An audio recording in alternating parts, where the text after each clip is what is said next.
Bismillah ar-Rahman ar-Rahim. Assalamu alaikum, dear participants, to this session of textual study of the Quran. This is the 11th session. We have started with Surah Baqarah, and you would remember that as far as the surah is concerned, it is divided discretely into an introduction, then we have sections, and finally we have a conclusion. So the first 39 verses of the surah, they form an introduction to the surah. And as far as this introduction is concerned, we have seen that how it gradually builds up to the opening section in which the Bani Israel or the Jews, who are the actual addressees of this surah, as far as delivering the truth to them is concerned, presenting the charge sheet to them is concerned. And later on, we will see that near the midway mark of the surah, the announcement is made that these Jews are now deposed from this position of bearing witness to the truth, and in their place a new ummah is being constituted. This ummah would be from the Ishmaelites, and now they will take the position of the Israelites, and they are entrusted with the same task. And also evident from this whole discussion is the fact that as far as the addressees are concerned, they continue in their own way, in their minor ways as well, to switch from one to the other. But primarily, we can see that it's the Jews who are addressed, and of course, after them, the Muslims or the Bani Ishmael, who were constituted for this task. And in between, we have assurances sounded to the Prophet. We've seen that earlier on in the very introduction to the surah, in which he was addressed and given assurance that if people are not accepting faith, it's not his fault. It is that they have decided not to accept faith. And we have also seen that once the Prophet had shifted to Medina, because of the presence of the idolaters there, he was also obligated by the Almighty to address them and also tell them that, well, their time is up if they continue on in their ways. So in this particular aspect, or in this surah, the way we are going to discuss it now, from verses 40 to 62, you would recall that we had started off with the 40th verse, and the 40th verse, as I said, is the start of the real main body of the surah. It's just the real content of the surah from which it now begins. And we had studied verses 40 to 52, and in these verses, the Israelites, they are addressed, and the favor which the Almighty did to them is made to be, once again, is made known to them. They are asked to recall this favor, that they were chosen for this position. They were chosen for the position of Shahada. They were chosen for the position of delivering the truth, but they made a mess out of it. And instead of regarding it to be something which was God's favor, they thought that it was their own right. So if you would recall, we had stressed the word ni'mati. So the Almighty had said, "Uzkuru ni'mati allati an'amtu alaykum." Remember the favor, that my favor that I did to you, which means that God actually chose them for this task. It was a favor done to them. It was a trial, of course, but it was given as a favor, and this favor obviously entailed certain obligations. And then parts of their history are recounted, the parts in which they were in slavery in Egypt under the Pharaoh, in which we know that when he got to know that someone is born who is going to challenge his authority, he gave this order of killing boys. And we know how miraculously Moses was also saved from this heinous crime that he could have committed. And we also know that from this history that Moses was called to Mount Sinai, where he was to be given the commandments, the Torah, and the Torah was given to him. And in the meantime, when he had gone there, one of the greatest mistakes the Israelites could have committed was committed at that time, and that was that they started to indulge in idolatry. And that actually became so evident when they actually got entangled in worshipping the calf. So the calf worship is an incident which is also mentioned in the Bible, and it is from here that we are going to take up the study of Surah Baqarah. Once again, this is verse 53 onwards. So I'm just going to read the text, and as usual, after reading some paragraphs, in this case, I'll read the first two paragraphs, and then I'll pause, and you can ask any question regarding these two these two paragraphs.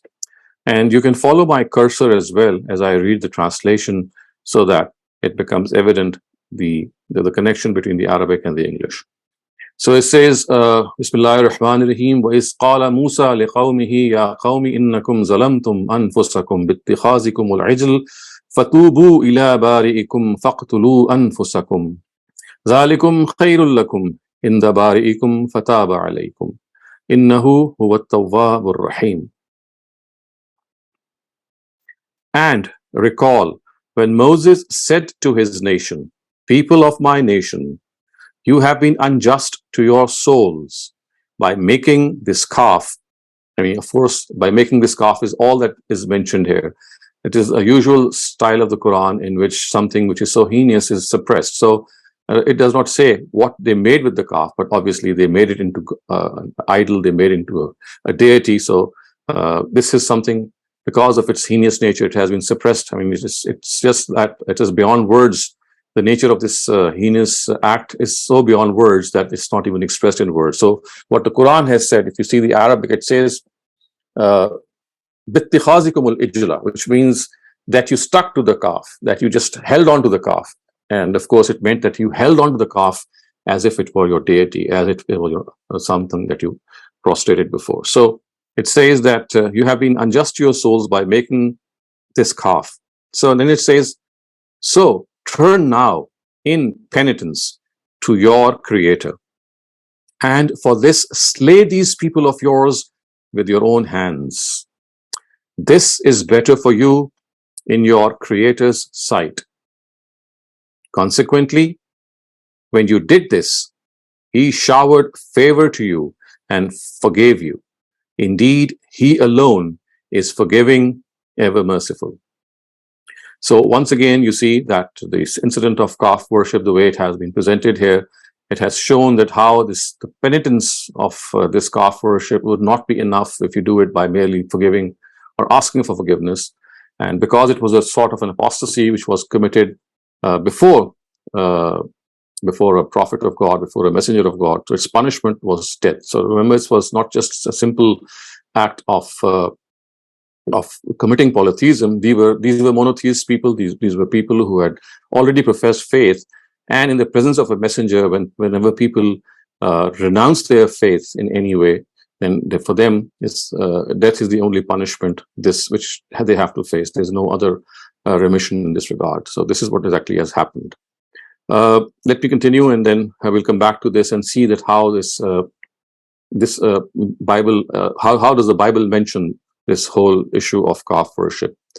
And then another part of their history is narrated, and that is, وَإِذْ قُلْتُمْ يَا مُوسَى لَن نُؤْمِنَ لَكَ حَتَّى نَرَى اللَّهَ جَهْرَةً فَأَخَذَتْكُمُ الصَّاعِقَةُ وَأَنْتُمْ تَنْظُرُونَ ثُمَّ بَعَثْنَاكُمْ مِنْ بَعْدِ مَوْتِكُمْ لَعَلَّكُمْ تَشْكُرُونَ وَظَلَّلْنَا عَلَيْكُمُ الْغَمَامَ وَأَنزَلْنَا عَلَيْكُمُ الْمَنَّ وَالسَّلْوَى كُلُوا مِنْ طَيِّبَاتِ مَا رَزَقْنَاكُمْ وَمَا ظَلَمُونَا وَلَكِنْ كَانُوا أَنفُسَهُمْ يَظْلِمُونَ. And recall when you said, O Moses, we shall never believe in anything. You say, until we see God with our own eyes. At this, a thunderbolt struck you while you could only stare. Then we revived you from this death of yours so that you might become grateful. And we made the clouds draw their shadow over you and sent down upon you man and salwa. Eat these pure things that we have provided you. Alas, those on whom we bestowed this favor disregarded it, and in this way they did not harm us in any way, but kept being unjust to their own selves. So viewers, you can see that in this paragraph, the second paragraph that we have studied, the demand which came before Moses was that unless they see God right in front of them, they will not believe in what Moses is telling them. And of course, this demand was so foolish in its nature that it didn't require any answer from Moses, and the answer was given by God when they were struck with lightning and they fell unconscious. And this unconsciousness, of course, led them to a position of stupor. And later, of course, as the Almighty says, "Summa ba'asnakum min ba'di mawtikum." After this, the Almighty once again revived them, and not only revived them when they went to the desert of Sinai. They spent years and years there, and it was in a desert like Sinai. We know that it's so difficult to survive, but the Almighty had man and salwa prepared for them. It was present for them, and this was something which was given to them. But as was their case, as we shall see in the next, very next verses, that they, instead of showing gratitude to the Almighty for this favor, they said that, well, they want more variety in food. But let me come back to the first paragraph before I invite you to ask questions. This whole incident of calf worship, let me just narrate to you how the Bible mentions it. I'm just going to read out a paragraph from the Bible, and this is something that you'll see that how exactly it is mentioned in a way that it becomes so clear that what happened. So this is the book of Exodus, chapter number 32, and these are 4 verses 26 to 29, and this is how they exactly describe this incident of calf worship, and how these people who, when they got entangled in this whole act of worship, and when Moses came back, the Almighty had commanded him to have them, all those people who were guilty of this, to be put to death. So this whole incident is found in the book of Exodus in these words. "So he stood at the entrance to the camp and said," this is Moses, "Whoever is for the Lord, that is, who is still committed to faith, come to me." So this is Moses asking the Israelites. And all the Levites rallied to him. So the Levites were the tribe to which Aaron belonged, and Levites, they are specifically people who were entrusted with the management of their religious rituals. So then he said to them, "This is what the Lord, the God of Israel says." So this is what your Lord God of Israel says: "Each man strap a sword to his side. Go back and forth through the camp from one to the other, one end to the other, each killing his brother and friend and neighbor."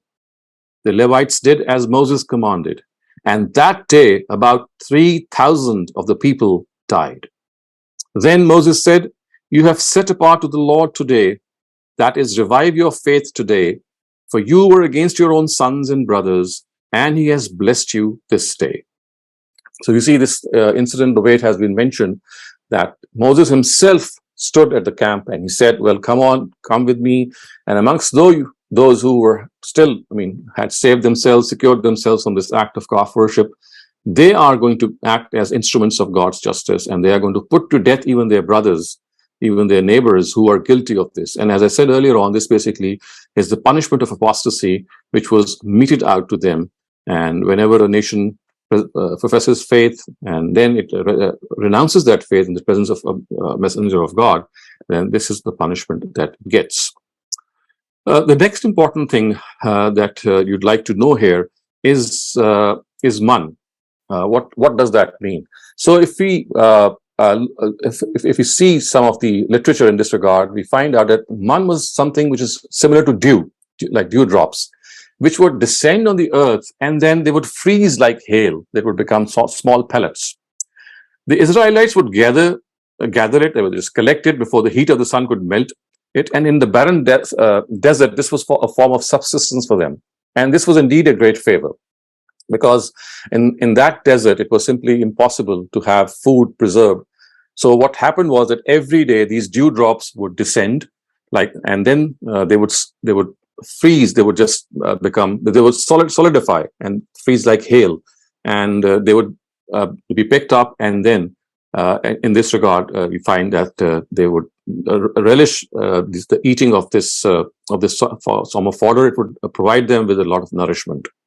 And in a similar way, the way this man has been mentioned, I would also like you to have a glimpse of that, again from the Bible. So it said that in the morning there was a layer of dew around the camp. When the dew was gone, thin flakes like frost on the ground appeared on the desert door.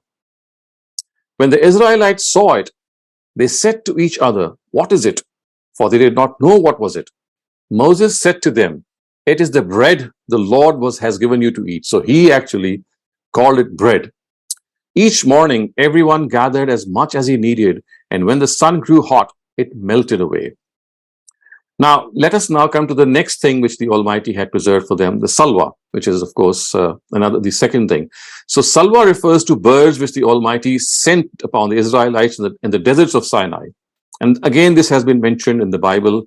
Book of Exodus. The previous excerpt was also from the book of Exodus, chapter 16, verses 13 to 21. So salwa, they were like birds coming down. They descended and they would just hunt them, and then they were very similar to quails, the way we have quails in our own world. So they would hunt them down and slaughter them and eat them. And the Bible has also preserved this incident in a way that I would like to have recourse to it. It says that the Israelites said to them, "If we had died with the Lord's hand in Egypt, there we sat around pots of meat and ate all the food we wanted. But you have brought out to this desert, you have brought us out in this desert to starve this entire assembly to death." The Lord said to Moses, "I have heard the grumbling of the Israelites. Tell them, at twilight you will eat meat in the morning. You will be filled with bread. Then you will know that I am your Lord." That evening, quail came and covered the camp. So this was the same quail which is called salwa. So basically, you can see that it was this grumbling that they said that we have no variety to eat. And first, of course, they had just one, which was like, it's just like small pieces of bread, and they were not satisfied with eating bread, and they started to grumble. And the next thing was that the Almighty said, "Okay, I'm going to send you these birds, and you can slaughter them, and you can eat them." Now, in the next step, you will see that as far as the Quran is concerned, it will once again narrate another part of their history in which you will find they entered a particular city and they were told to enter the city while bowing their heads down. But before we go into that part, if you have any questions regarding these first two paragraphs, it's time to pose them. Thank you, Dr. Shehzad. We have two raised hands here. Now, Shafkat, you may ask your question. Now, Dr. The slaying of disbelievers by Moses and his companions is akin to the slaying of the Muslims at the hands of the Muslims of the people of Mecca when they disbelieved too. So this would be an incident which is related to that, and Muslims would not be the only ones as to have killed the disbelievers. Am I right in thinking that the slaying of disbelievers here is akin to that? In principle, this is absolutely correct. The only difference is that killing of the disbelievers never occurred in the times of Prophet Muhammad because all of them accepted faith.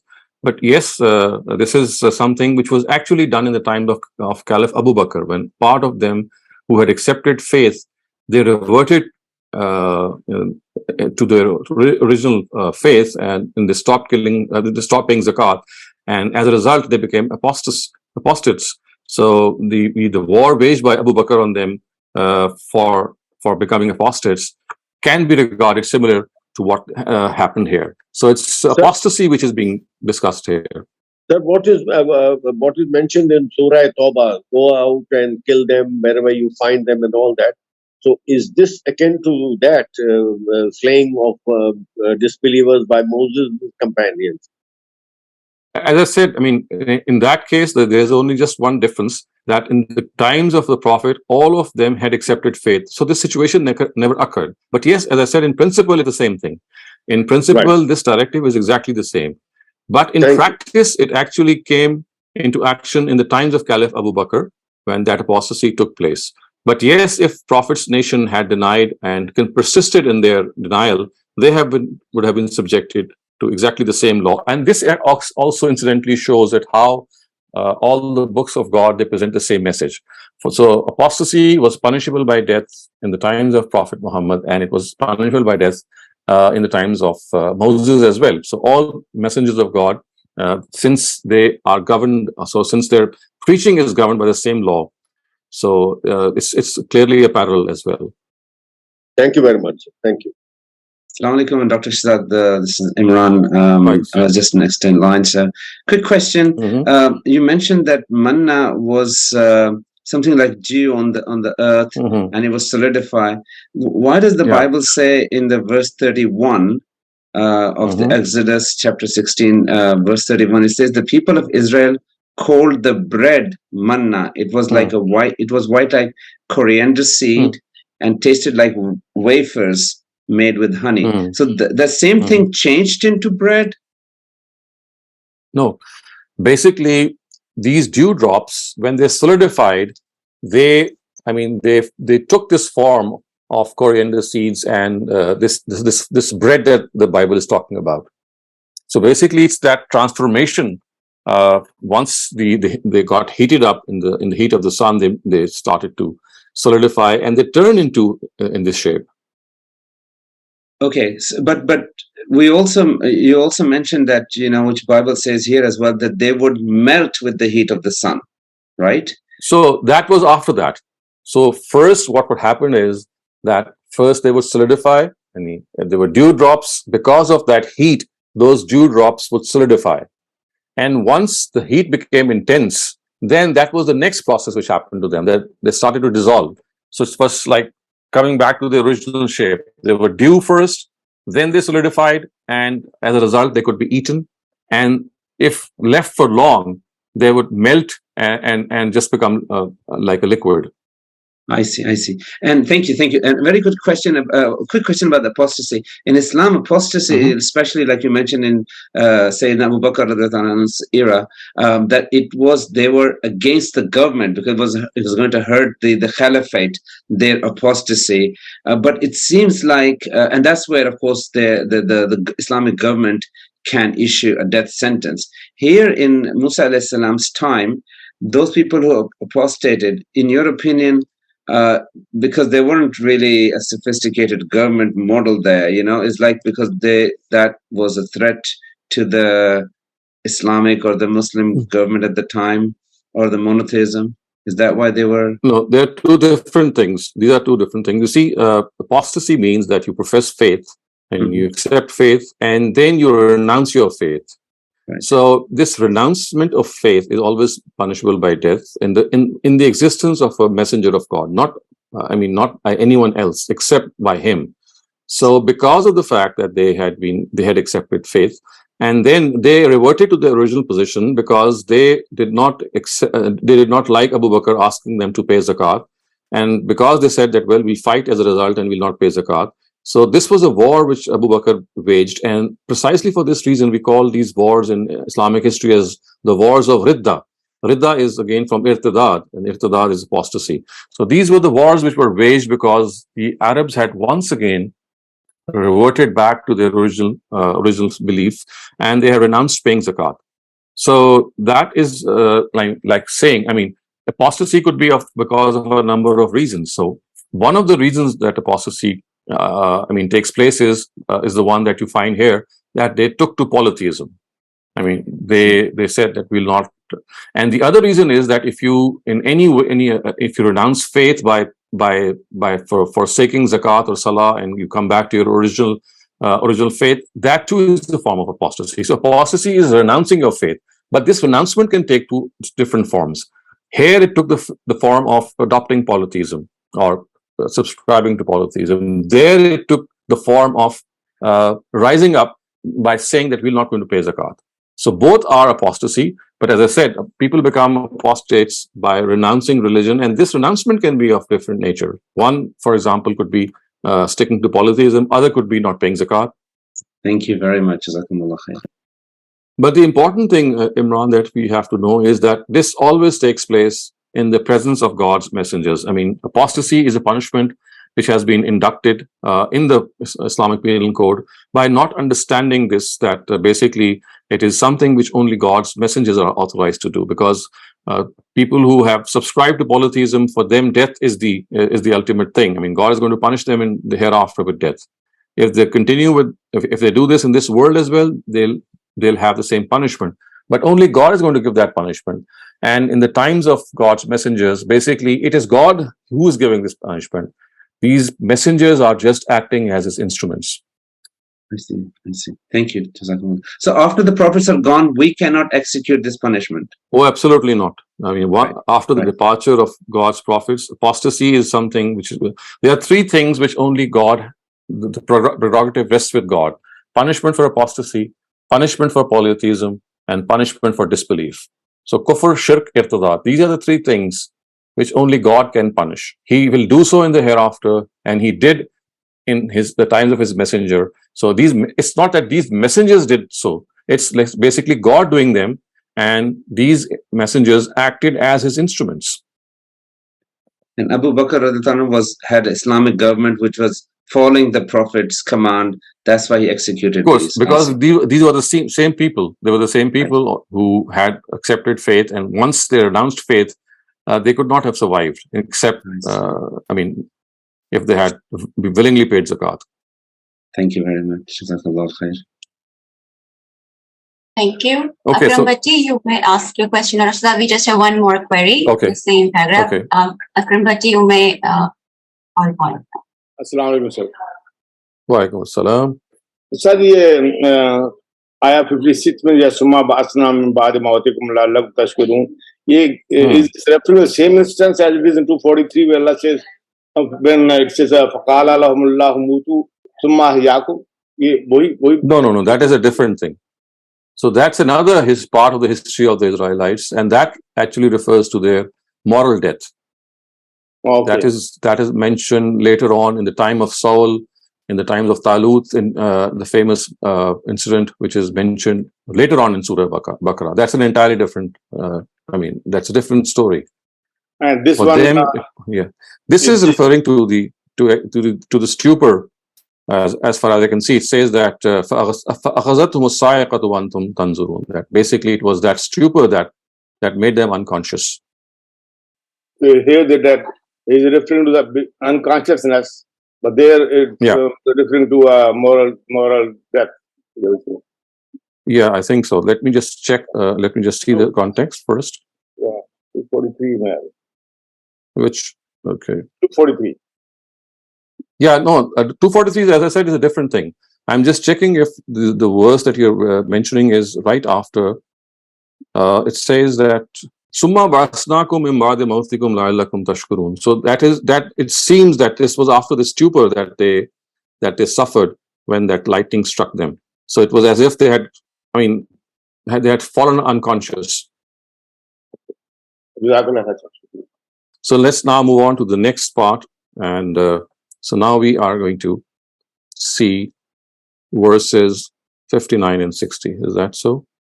So, وَإِذْ قُلْنَا ادْخُلُوا هَذِهِ الْقَرْيَةَ فَكُلُوا مِنْهَا حَيْثُ شِئْتُمْ رَغَدًا وَادْخُلُوا الْبَابَ سُجَّدًا وَقُولُوا حِطَّةٌ نَغْفِرْ لَكُمْ خَطَايَاكُمْ وَسَنَزِيدُ الْمُحْسِنِينَ فبدل الذين ظلموا قولا غير الذي قيل لهم فأنزلنا على الذين ظلموا رجزا من السماء بما كانوا يفسقون.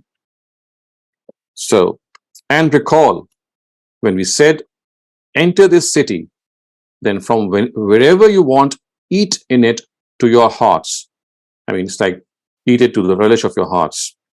Content, to your heart's content, and take heed, then enter its gate, bowing down your heads in humility, and pray, O Lord, forgive our sins. We shall forgive your sins, and give those among you who adopt a befitting attitude. We shall soon bestow more favor on them. But the unjust replaced that which they were told with other words. Thus we sent down on these unjust people a punishment from the heavens because of the acts of disobedience they were persisting in. So you see, one of the things that we have to understand here, that the way the Quran is presenting this whole chart sheet is by bringing forth various chunks of their history before their eyes. And you can see that as far as this particular part of the surah is concerned, in which their history is being recounted, the first thing that we would might note here is the word Qarya. So the word Qarya, of course, is a symbol, or is a particular word that represents a city, and the alif lam, which is appended to it, tells us it was a particular city. But the important thing to note here is that it is said to them that you have to enter sujjada. And of course, this is a very good example to also understand that the word sajda in the Arabic language is not always used for prostration. It is also used for bending your head and bowing down. So of course, when it is said that you enter the city while in this state, it would not mean that you are entering the city and you are in a state of prostration, because of course that would be impossible. You just cannot enter the city in the state of prostration. So when it is said that udkhulul baba sujjada, so this shows that the word sajda is also meant for a half sort of a bend that you do, or something that you perform before a respectable person, or in the court of a king. You bend your head down before that person in respect. So this is a very good example to show the fact that the word sajda is also used for the bending of the head. So it's not always for prostration that the word sajda is used. It's also used for the bending of the head. Now the history which is recounted here, it tells us that they actually said these words, "Kulu hittatun," and they said that the word hitta is the way that you should you should pronounce this word and then enter the city. And this whole hitta, actually hatta or yahutto, it's a word which means to brush away, to just brush away something. And because of the fact that the Arabic and the Hebrew language have similar sources, one can deduce on a similarity of basis that it actually means that brushing away the sins or forgiving the sins. So it's like saying that please forgive our sins. And mas'alatuna hitta, which means that God, we request you to forgive us, and we realize that we are in a situation that we are vulnerable to evil. We have been doing bad things. This is what Moses had commanded them, that there is still time for you, that you're entering the city.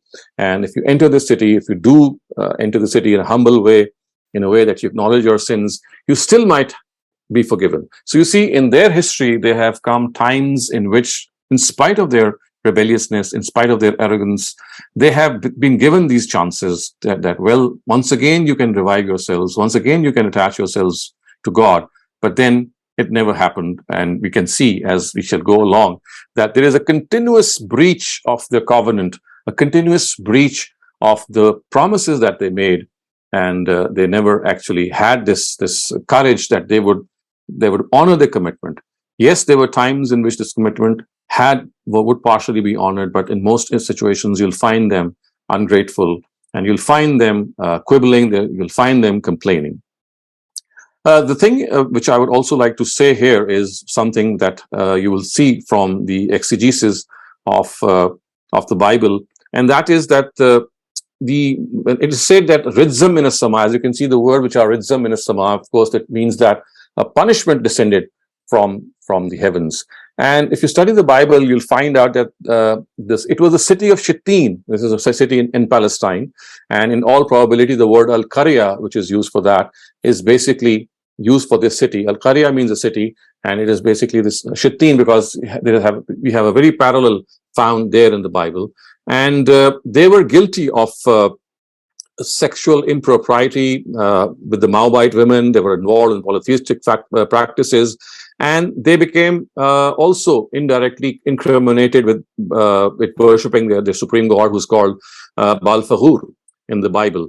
But I mean, all these things, they happened, and in spite of them, they were at times forgiven. They were at times given this leverage and this latitude, and at other times they were taken to task. So it's like a history that offered them a lot of opportunities, offered them a lot of chances that if they want, they can still recover. And remember, we must not lose sight of this, that this surah is being narrated to Muslims. I mean, it's being narrated to us, people who were there, that look how these Israelites behave with their prophets. Look how they misbehaved. And it's not just with one prophet. It's a whole history of 2,000 years in which prophets came. They were given this position. They were the chosen people to deliver the truth. But what a mess they made.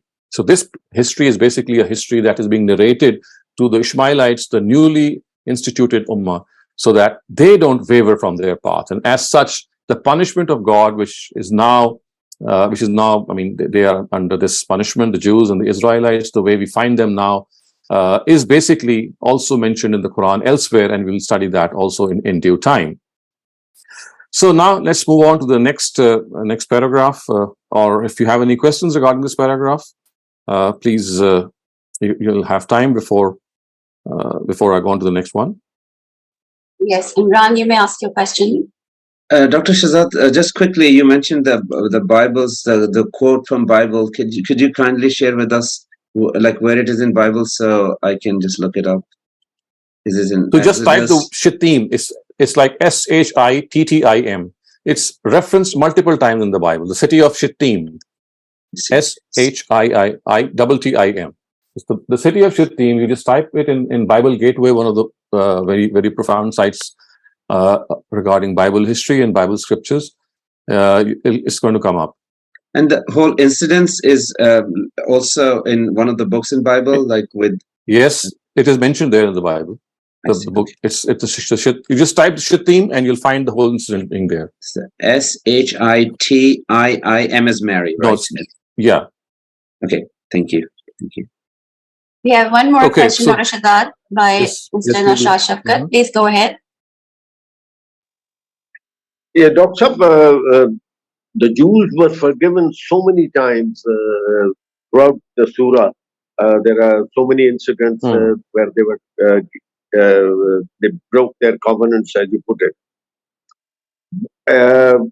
Right. Is that an indication for the Muslims that if they repent, or generally for mankind, that if they repent at any time, no matter how many times they have gone wayward, God will still be merciful to them? Because the Jews seem really to be the chosen people before the Prophet's time, because they were given so many chances that it seems that God is wanting to tell us that no matter how wayward you are, if you come back to me, I will always forgive. Yes, exactly. This is something which can be drawn as a lesson from their history. But we also have to remember that for the Jews, there was one big distinction which we do not have, and that is that over this course of 2,000 years, they had several prophets coming to them, one after the other. There was a time in which one prophet would go and he would announce the arrival of the next prophet, who would be right there in front of him. So the Israelites had this huge advantage of being recipients of so many messengers.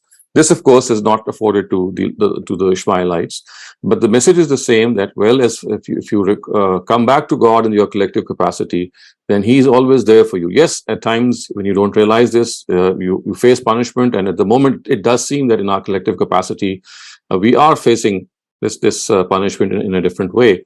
But if we do realize, or if in fact, if the Banu Ismail realizes its responsibility, and once again it takes its responsibility, it takes its position in that responsibility, then there's another law which is mentioned in the Quran, which is the law which regards the progeny of Abraham, which means that if these progeny of Abraham, they stick to justice and truth in their collective capacity, then the Almighty will make them leaders of the rest of the nations. So this is something which is, promised to the progeny of Abraham. And this is a topic we'll discuss, inshallah. It's coming up in Surah Baqarah also later on. Adil Qureshi, you may ask your question. Dr. Sahab, Assalamu alaikum. About the Rijzum Minas Samai.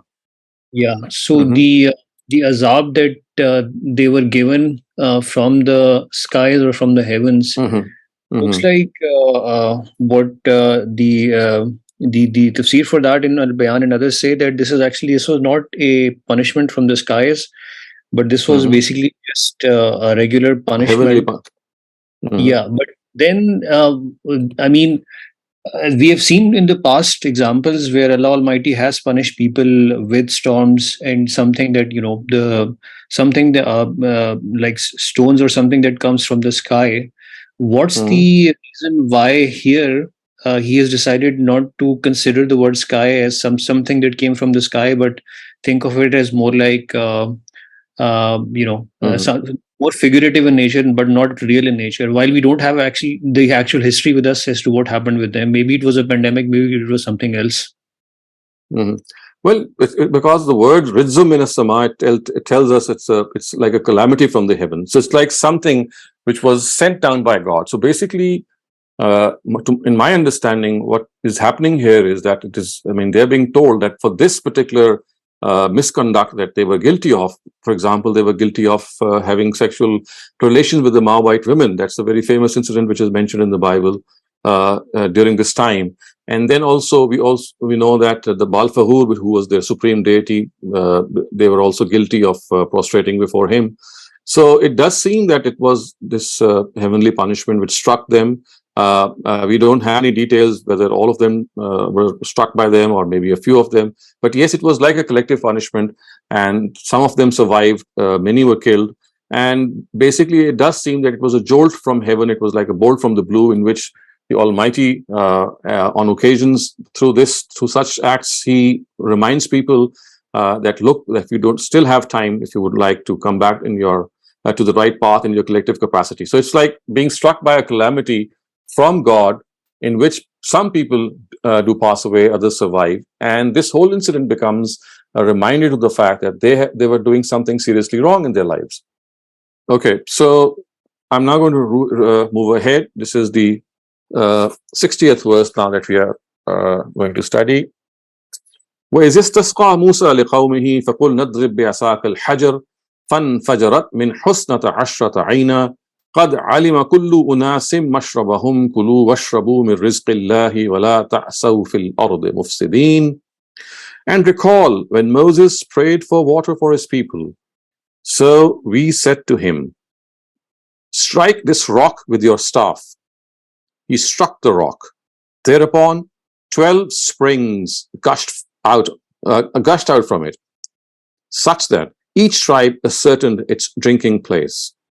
Eat and drink from the sustenance of God, O Israelites, and do not embark upon spreading disorder in the land. So here once again you'll see another incident being recounted from their own lives, in which, of course, we all know how difficult it is to live in the desert, and how we know that all these 12 tribes could have been given just one fountain to quench their thirst from. But knowing tribal psyche, the Almighty just did not, content himself with giving them just one fountain of water. So we had 12 fountains gushing, so that each of the 12 tribes would not quarrel with each other. Because if you recall ancient history, you'll find that one of the biggest sources of battles in those times was this dispute that would arise between waters. So because water was primary to the sustenance of a tribe, so anyone who would have control of waters would be considered as the leaders, and they would be greatly respected, because on this water depended sustenance. So water was the source of a lot of wars in ancient history, if you study history. And keeping this psyche in mind, again, as a favor, the Almighty did not, as I said, He could have just given them one big fountain. But when Moses was called to strike his staff, and as a result, these waters gushed forth in the form of 12 fountains, so that each of these tribes of the Israelites could to eat and drink from these fountains. It was indeed a favor of the Almighty. And again, it's like a miracle which was given to Moses, for example. We know that, water gushing forth at the instant that you strike a staff on a piece of stone, it's no less than a miracle itself. And here I'd like to read from the Bible the part of how this has been presented in the Bible, because the huge area of rock which was there in the desert, how it actually materialized in the form of a huge fountain is something that we need to also see. So this is the book of Numbers, chapter 20, verses 1 to 11. So it says, and in the first month, the holy Israelite community arrived at the desert of Zin, and they stayed at Kadesh. This is another area around that desert. There Miriam died and was buried. Now there was no water for the community, and the people gathered in opposition to Moses and Aaron. They quarreled with Moses and said, if only we had died when our brothers fell dead before the Lord. Again, this is something of a very common nature. They would grumble all the time. Why did you bring the Lord's community into this desert? and we and our livestock should die here. Why did you bring up us out of Egypt to this terrible place? It has no grain or figs, grapevines or pomegranates, and there is no water to drink. Moses and Aaron went forth from the assembly to the entrance to the tent of meeting and fell face down, and the glory of the Lord appeared to them. The Lord said to Moses, take the staff. Now, it is here the Almighty commanding the Moses, take the staff, and you and your brother Aaron gather the assembly together. Speak to that rock before their eyes, and it will pour out its water. And speak to that rock with your eyes. You put that glare of your eyes on that rock, it would pour out. You will bring water out of the rock for the community, so they and their livestock can drink. So Moses took the staff from the Lord's presence, just as he commanded him. He and Aaron gathered the assembly together in front of the rock, and Moses said to them, listen, you rebels, must we bring you water out of this rock? Then Moses raised his arm and struck the rock twice with his staff, and water gushed out, and the community and their livestock drank. So you see, this is how the Bible portrays this incident, and the way it portrays this incident, it shows how they grumbled and complained once again. And it was as a result of this grumbling and complaining that the Almighty listened to them, and they said, okay, this is something that you really need. Then here you get it, and you just don't get it, the way you would want it, but you'll have it in such abundance. So you see how important it is. I mean, the reason I keep reading the Bible before you and connecting it to these verses of the Quran, that how important it is to have recourse to the parts of the Bible and see how the Quran continuously refers to them. And if you have this cross-referencing or this intra-scriptural referencing before you, you'll realize that how these books are deeply related, and how incidents which the Quran quotes at times in a very concise way, in a very brief way, they are mentioned in much more detail. And the reason that the Quran doesn't mention them, again, this is something very important that you would note, and that is this history was something which was known to them. I mean, this is nothing which was not known to them. So the Quran did not waste time in bringing up that history. There are people who were literate there, people who knew the biblical tradition, and for them it was as if it was their own story. So remember, the reason that the Quran does not give these details is because it's something which was always with them. It was like established history, which they already knew. Okay, so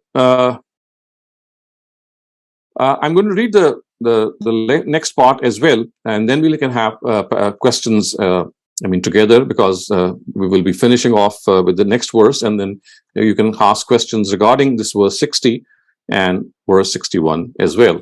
So, وَإِذْ قُلْتُمْ يَا مُوسَى لَن نَصْبِرَ عَلَىٰ طَعَامٍ وَاحِدٍ فَادْعُ لَنَا رَبَّكَ يُخْرِجْ لَنَا مِمَّا تُنبِتُ الْأَرْضُ مِنْ بَقْلِهَا وَكِثَّائِهَا وَفُومِهَا وَعَدَسِهَا وَبَصَلِهَا قَالَ أَتَسْتَبْدِلُونَ الَّذِي هُوَ أَدْنَىٰ بِالَّذِي هُوَ خَيْرٌ اهْبِطُوا مِصْرَ فَإِنَّ لَكُمْ مَا سَأَلْتُمْ وَضُرِبَتْ عَلَيْهِمُ الذِّلَّةُ وَالْمَسْكَنَةُ فَبَاءُوا بِغَضَبٍ مِّنَ اللَّهِ ذلك بأنهم كانوا يكفرون بآيات الله ويقتلون النبيين بغير الحق ذلك بما عصوا وكانوا يعتدون. And recall when you said, Moses, we shall never be content with one type of food, so pray to your Lord to bring forth for us from these vegetables, cucumbers, garlic, lentils, and onions which the earth produces. He answered, you want to exchange that which is better for what is inferior? Then go live in Egypt, and go live in some Egypt. This is because there you shall have whatever you have asked for. This is what they kept on doing, and humiliation and misery was stamped upon them, and they earned the wrath of God. This happened because they disbelieved God's revelations and slayed his prophets unjustly. This was because they showed disobedience and crossed all limits set by God. I'm also going to add the next verse, which is the next paragraph, which incidentally would finish this section of verses. So, إِنَّ الَّذِينَ آمَنُوا وَالَّذِينَ هَادُوا وَالنَّصَارَى وَالصَّابِئِينَ مَنْ آمَنَ بِاللَّهِ وَالْيَوْمِ الْآخِرِ وَعَمِلَ صَالِحًا فَلَهُمْ أَجْرُهُمْ عِنْدَ رَبِّهِمْ وَلَا خَوْفٌ عَلَيْهِمْ وَلَا هُمْ يَحْزَنُونَ. It is evident from this that the law of reward and punishment is absolutely unbiased. Therefore, Now, this is something very important that you need to concentrate. Therefore, those who have professed faith in the unlettered prophet, and those before them, and those before them who became Jews, and those who are called Nasara and Sabians, whoever among them have believed in God and in the last day, and have done righteous deeds, for them their reward lies with their Lord in his gracious presence. They shall have nothing to fear, nor shall they ever grieve. So these are in fact 3 paragraphs which I have read before you, and we start off. I mean, in fact, these are 2 paragraphs. So the last 2 paragraphs. I mean, the first thing that you would note here is once again the grumbling nature of the Israelites, in which they would be said that, well, the variety that they had as far as they were when they were in Egypt is something that they are really missing. And once again, the Almighty shows us his graciousness to him, his magnanimity, and says, okay, look then, if this is the case with you, then don't think that this is something that you could not have here. But yes, if you would like something, you might go and have it in Egypt. But as far as this particular area is concerned, the Almighty brought forth for them vegetables and cucumbers and garlic and lentils and onions, which the earth produces. So all sorts of food which was comfortable for them, which actually they said they would like, would be brought forth to them. So as you can see from this, that as far as the Quran is concerned, it leaves no stone unturned. It says that this is something that you would like, and recall when we shall never be content unless we have these things.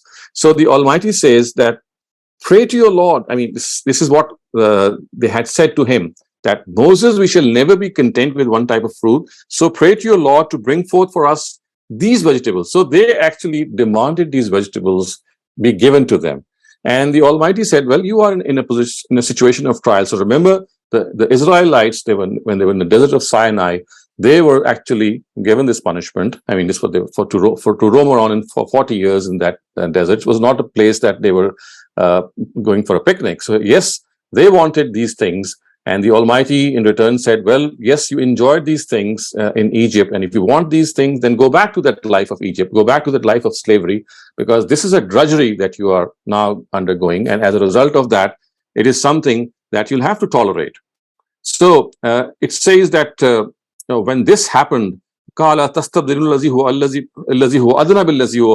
if this is that you would like to exchange for, and if you have been given this man and salwa, you have been given this treat from God, and if for that you still want those vegetables like lentils and garlic and onion that you had in Egypt, then what you're doing is that you're exchanging something which is so inferior with something which is so superior, which is given to you from God.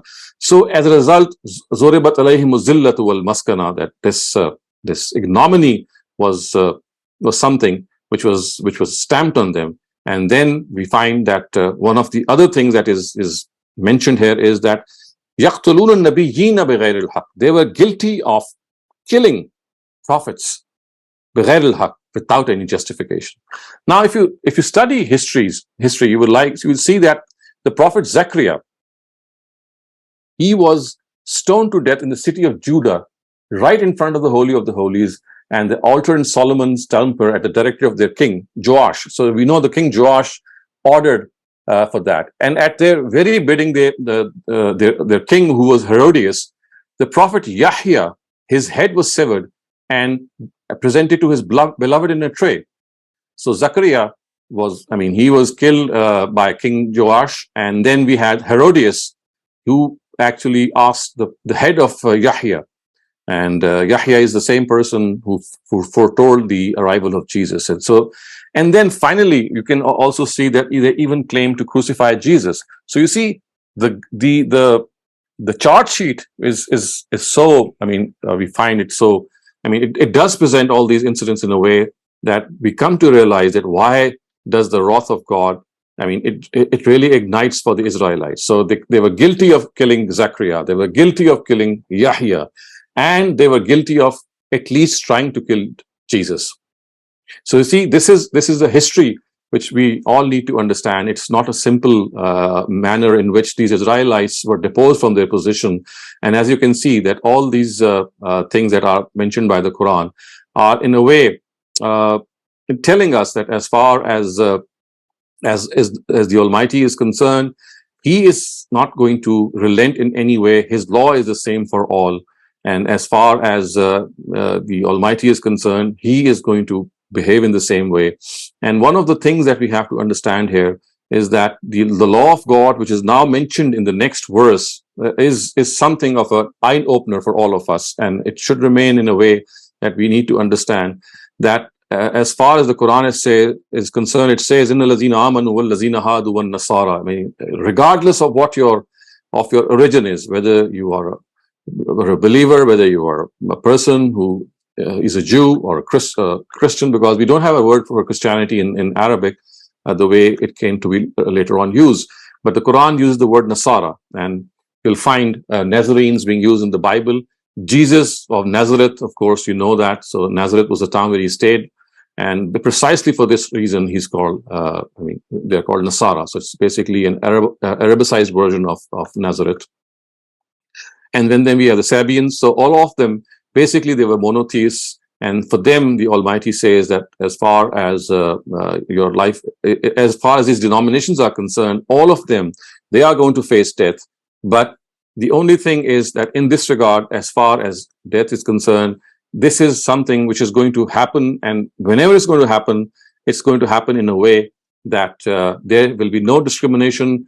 If people, they believe in this messenger, people who were Jews in their own times, people who were Christians, all of them, they shall be actually made to go to the same law. And this law is exactly the same for all people. And as a result, we have to also understand that the law of God is regardless of your attachment to any faith. It is totally unbiased. It is in a way it presents this whole chart sheet that people must not think that if they belong to Abraham's community in any way, or they have professed faith in a prophet, then they would be always there to intercede for them and save them. This is not going to happen. The law of God is same for all the people. So as far as the Sabians are concerned, this is something that I'd like to give you some details upon. And this is basically an ancient group, which was very well known in the time of revelation of the Quran. The word Sabah means to rise and at dawn. Hence, the conjecture of Imam Farahi seems to be correct that these people were called Sabians. And another word for Sabians is Magians. So these Magians were basically people who, because of their adeptness in astrology and their acquaintance with the influence of stars and heavenly bodies, they had gone very deep into these things. So the Quran has mentioned them here, the way it has mentioned him here, it shows that they were once followers of true religion. And like the Jews and Christians, they were initially they were monotheists, but later on they deviated from this right path. So thus, just as the Jews and Christians, they became deviant monotheists in some respects, these Magians also, which are called Sabians by the Quran, they also deviated from the right path. Now, some of the early scholars of Islam say that these people used to worship the angels, prayed while facing the Kaaba, and they also recited the Psalms of David. So in history, we find researchers telling us that they would worship angels. I mean, they prayed facing the Kaaba and they recited the Psalms, and they were regarded to be a sect of the people of the book. So some of them were also, some scholars regard them to be a sect of the people of the book, and there's other scholars who opine that they were followers of Abraham, and they said that they're pure followers of Abraham as well. And it is also evident from certain narratives that the idolaters of Arabia would call Muhammad and his followers by this name, and they were called Sabians. They were called Magians. And Imam Farahi, in his, if you study his exegesis, is of the opinion that because of the fact that the ritual of prayer was found a lot amongst these Sabians, so when the idolaters observed the diligence of Prophet Muhammad in praying and his companions praying 5 times a day, they reckoned that these people too had become Sabians. So you see, this worship ritual was found in them in abundance, and because of this, they were also dubbed as Sabians. There are certain Orientalist scholars who say that a few people who belong to them, they still exist in Iraq. So there are the group of people who says that these Sabians, they still exist in Iraq, and the people of Iraq actually called him. I mean, they have a particular name for them. Let me search you that name. They have a very specific name, and that is called. I mean, they would call them the people of the followers of Prophet Yahya. So the Prophet Yahya, they would be called the followers of Prophet Yahya. So as I said, I mean, these are some of the historical records that we have, or historical researches that we have about the people who are called Sabians. But to me, I think that the important thing here is to note that they were basically monotheists. So all these three traditions which are mentioned here, or four traditions, Amanu, Hadu, Nasara, and Sabi'in, all these four traditions were monotheists, and it is being told in without mincing words that if they profess faith in God, if they profess faith in the hereafter and do righteous deeds, فَلَا خَوْفٌ عَلَيْهِمْ وَلَا هُمْ يَحْزَنُونَ, which means that they would be people who would enter paradise, who are entitled or worthy of entering paradise. And this is something which is a law of God, and as a result of this, people should not think that belonging to a certain ummah, for example, to the Jews or the Christians or Muslims, is sufficient grounds on the basis of which salvation shall be granted. So I will now give you the time to ask questions regarding these last two paragraphs, and after that we can have some other questions as well if time remains. Thank you, Dr. Shehzad. Imran, you may ask your question now. Thank you very much, Dr. Shehzad. Mashallah, beautiful explanation. Quickly, as you have, I'm sure, heard of claims by the Orientalists about this verse in Alladhina Amanu, Walladhina Hadu wan Nasara, that they think the people who believed in Prophet Muhammad, but then they separate that, and those who are Nasara and Jews, none of them will have problem or fear at the end of the day. So they say that the belief in Prophet, according to this verse, Prophet Muhammad, is not compulsory. That's just one question. And then as you mentioned about the killing of the prophets, have Jews been blamed in Bible for killing Zechariah? Yes. Okay. Yeah. This is something which is mentioned in the Bible. I mean, this is Bible history that I quoted. I mean, Zechariah, he was beheaded. Yahya, he was beheaded. By the way, both are father and sons. Yes. So and sons. So they were beheaded, and look at the fact that they went as far as to crucify. I mean, at least they thought that they had crucified Jesus. So this is all Bible history, and you'll find it. I mean, you just type their names and you'll find the references, because there's so many references in. I mean, so it's such a common knowledge that I didn't give you any specific verse.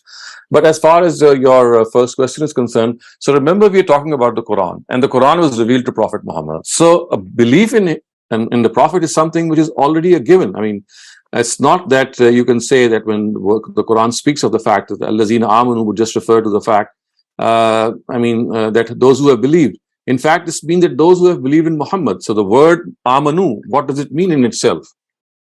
I mean, it means belief in Muhammad. So people who have believed in Muhammad, people who are Jews, and people who are Christians, they are being told that it's not merely their attachment to their respective prophets. It's not their attachment to their respective prophets that's going to earn them salvation. So because of the fact that, I mean, the Quran is telling them this, and the Quran has been brought by no other than the Prophet himself. So this is something which is an understood premise, which is found in this verse. Thank you. I mean, you cannot sever the Quran from the Prophet. I mean, it is the Prophet delivering this message. And because of the fact that he's delivering this message, so therefore, this is an understood reality that as far as believing in him is a given. However, I mean, there are exceptions. For example, if the message of the Prophet, it is always possible that it did not reach certain people, or it reached them in a distorted way. Or maybe they were not fully convinced because of certain arguments were not presented properly. I'm talking about people who have lived in the post-prophetic era. So this could afford them the excuse or the leverage that if that message reached them in distorted form, if it reached them in a way that it was not in its pristine form, or maybe it never reached them, as could be the case in certain far-off areas, then of course they would not be judged on this premise. So you see, we have to make this the scenario complete that yes, belief in Prophet Muhammad is a given, unless, of course, that belief is something on the basis of which a person is afforded excuse and exempted simply because, as I said, the message never reached that person, maybe, or reached in distorted form, or he was so sincere and so committed in finding out the truth, but in spite of his endeavor, he was not able to reach the truth. So that would afford that person a legitimate excuse. But, if this is not the case, and if this is not the case in several instances, then of course this excuse would not be entertained. So it's like a complete picture. Right. Thank you. Adil Qureshi, you may go ahead. So, two sort of somewhat related questions to what you just described. So one of them is, I think that you've partially already answered.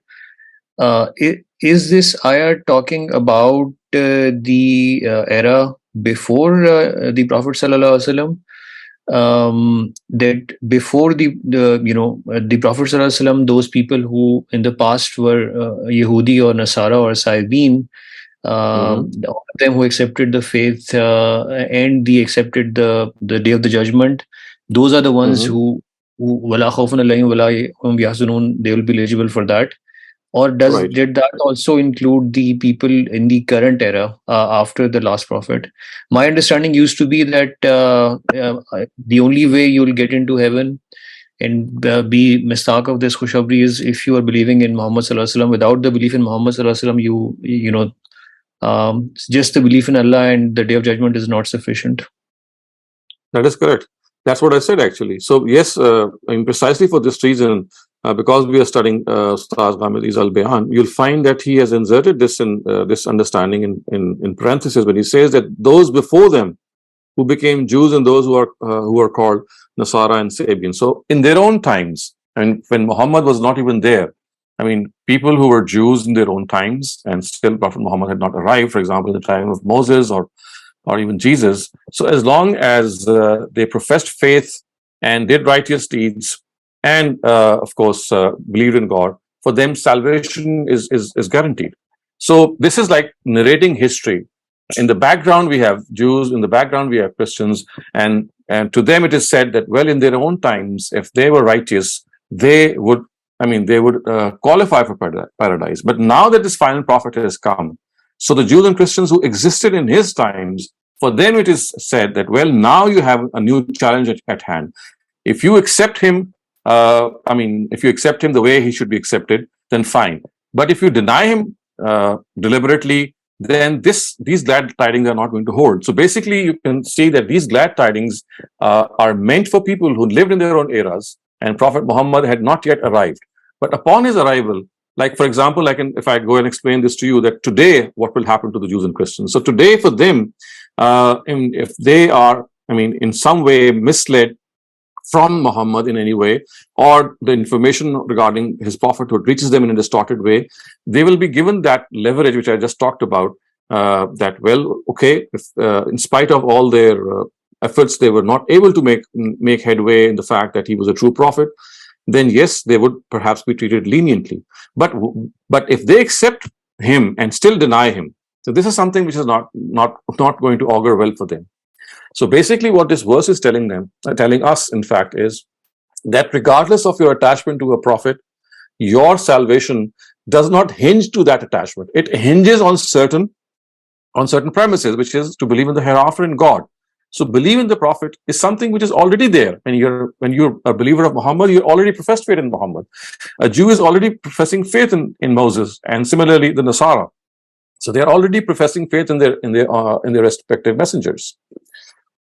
Right. So basically, what you've the ayah is talking about the people in the past, but we can probably we have just made and interpolated this in the current times as well. That if even if there is a case where the message of the Prophet Sallallahu Alaihi Wasallam, Muhammad, doesn't reach that person, they may be able to argue their case in front of Allah. Of course. However, if the message does not reach them, then would Allah be asking? My understanding is it is still the responsibility of Bani Ishmael to make sure that this message tries to reach them, would they be held answerable? That why did they never attempt to make that message yes, of the absolutely. So you see, if the message does not reach them, then I mean the reason would be analyzed. Was it because I mean they just close their ears and eyes, or was it because the responsibility of people who were given this obligation to bring religion to them, they fell short? So you see, all these scenarios would be analyzed, and as we know that I mean, God is the supreme; He's going to mete out justice in His perfect way. So there's no way in the world that if a person deserves any lenience, he would not be granted that lenience. And yes, people who are responsible, as you said, like the Ishmaelites, if they fall short of their responsibility, then they will be taken to task. Thank you, sir. Thank you, Naushad Shafkat. You may ask your question now. Yes, sir. On the same ayah, sir, it is said that the Quran is revealed in Arabic Mubin. It's very clear language. But mention in this surah is only about belief in God, belief in the last day of judgment, and good deeds. There is no mention of belief in the books, belief in the prophets. How do we say that it is a given that you have to believe in Prophet Muhammad in order to gain salvation under this particular ayah? You see, it's not just one ayah in the Quran. There are several other verses which speak of the fact that belief in Him. So look at the very first verse that we started off. It says, Ya Bani Israel, uzkuru ni'mati allati an'amtu alaykum. And before that, it says, Aminu bima anzaltu. Yet believe in what we have now revealed to you, which is the Quran. So you see, we have to look at the whole Quran. This particular verse is not going to answer the question that you have just put forth. This particular verse is answering a particular notion of the fact that your attachment to a particular prophet is not going to earn you salvation unless you do this and this. So this is the background of this verse. As far as professing faith in the Prophet Muhammad is concerned, this is the very first thing which is brought up in Surah Baqarah. It says, Aminu bima anzaltu. Believe faith on what I have revealed on this prophet. So this is mentioned copiously in Surah Nisa, in Surah Ma'idah, and as we'll go along studying the Quran, you'll find direct references in which Jews and Christians are told to believe in the prophet that has come to you, because he is not a new prophet. He's someone who has come to them as a result of the prophecies which were found in their own books. So that is, present in, on all this first chapter of the Quran, and you'll see a number of verses asking them to profess faith in the final prophet. So what we need to understand is that this verse has a very specific context, and if you try to extract what you're just referring to from this verse, that would be overstretching. As far as belief in Prophet Muhammad is concerned, it does not need to be mentioned here. It's mentioned so many times elsewhere. And as I said earlier on, basically it is the Quran which he has presented. So a message of a verse which he has presented, how can the person who's presenting this verse be disregarded? But for example, if a person still insists, I would refer him to so many other verses in the Quran which explicitly say that belief in Prophet Muhammad is essential.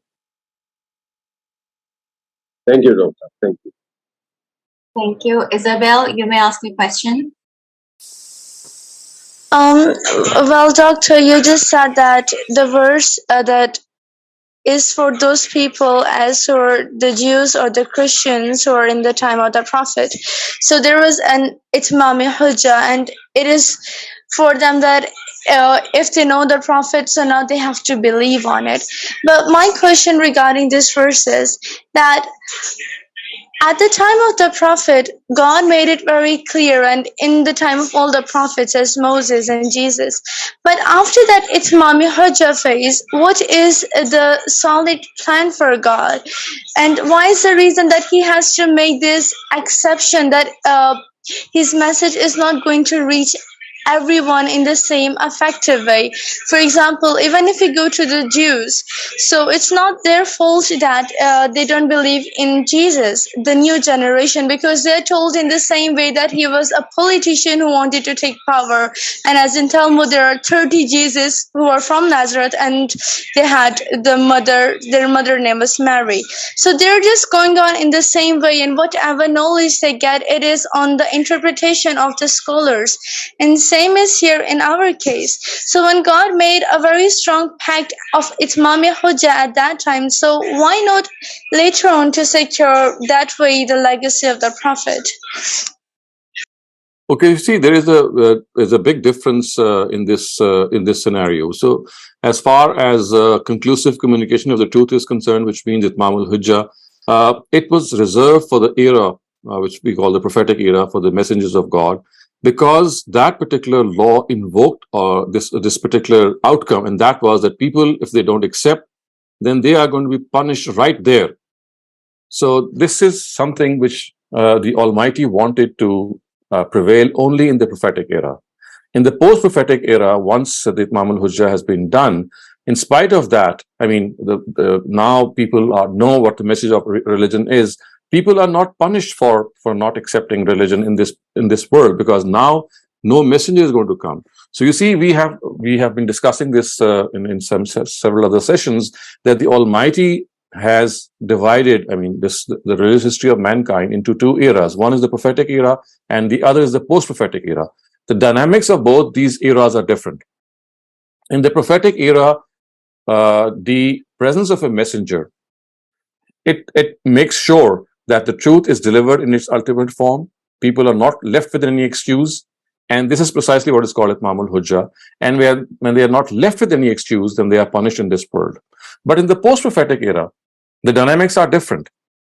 It's not that people are, deliver the truth in its ultimate form. People are given the choice to find the truth, and if they reach the truth, they'll be judged according to the truth that they have attained. But their judgment shall take place in the hereafter. So you need to understand that the dynamics of the Almighty are different in these two eras. In the first era, it is essential that people who accept faith, if they do accept it, they'll be rewarded. But if they intentionally deny it, they'll be punished in this world. But in the post-prophetic era, it's not the same. In the post-prophetic era, you are given the choice to accept or to deny, and your fate is deferred to the day of judgment. Yes, the reason that the prophetic era existed is that people who live in this post-prophetic era, they always are reminded of the fact that, look here, there were people in the prophetic era who were punished in this world for their denial. So if I am also denying intentionally, I will also face the same law. The only difference is that my punishment is deferred to the hereafter. So you see, unless you divide this world into these two eras, there'll be a huge confusion in understanding the Quran. And precisely for this reason, I keep referring to these two eras and explaining to my audience that the dynamics of these two eras is entirely different. The dynamic of the prophetic era is that punishment in this world is meted out to the immediate addressees. But in the post-prophetic era, this is not done.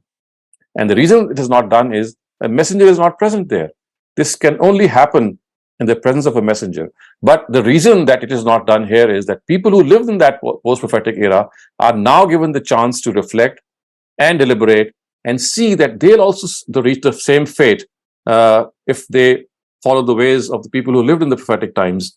The only difference is that their fate, it faced them in this world. But the fate of the people who live in the post-prophetic era, they will meet that fate in the hereafter. Thank you, Dr. Shehzad. I believe that's the end of the lineup of the questions for today. Thank you for another enlightening lecture. Thank you very much.